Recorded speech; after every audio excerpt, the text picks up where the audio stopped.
So a question I get a lot is, should I buy down my interest rate? So what does that mean? When someone says, hey, I want to buy down my interest rate, what exactly are they talking about?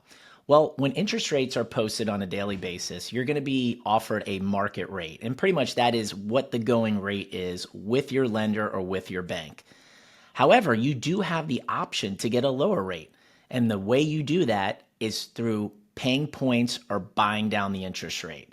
So, how much does it cost? How low can I get the interest rate, right? When you're considering buying it down.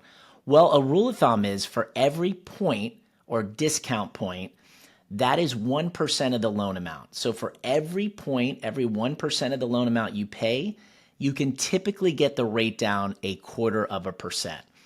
Not always, but this is typically. So if we use an example of a $500,000 loan, right?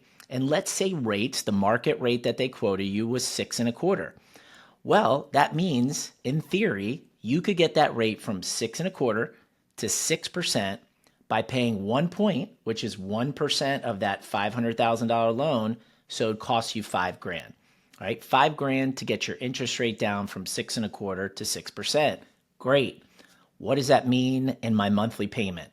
Well, in that given scenario, it would be about a savings of $80 a month. So you're thinking $80 a month, but it's costing me 5 grand up front. Is this a wise thing to do? Well, my response to that would be you have to calculate your break even point.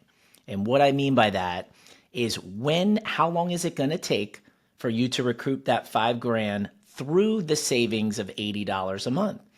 And the answer is about 5 years. So if someone came to me and said, hey, I'm considering, paying a point, I'm not sure. After we go through the numbers and everything, one of my first questions would be is how long do you plan on living in this property?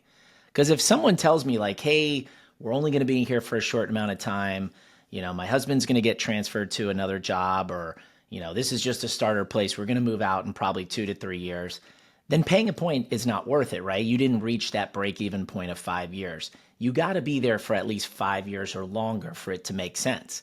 However, even if you are going to be there long term, let's say, hey, this is your forever house, you have no intention of leaving, I wouldn't automatically advise to pay the point to buy down the rate, because you also have to consider what are rates doing? Where do we project rates to be? Because if rates are going to be lower in the next year, 2 years, 3 years, 4 years, there's a very good chance you're going to refinance. And if you refinance before you hit that break even point, then that wasn't a very wise decision, right? Because you now didn't recoup all of the money that you spent up front. Now, it's very hard to predict what rates are going to do in the future, but it is something you want to at least go into your consideration when you're considering, paying points to buy down your interest rate. Hope you found this helpful when it comes to buying down interest rates, but if any questions, anything that we can answer for you, feel free to reach out. Have a great day. Thank you.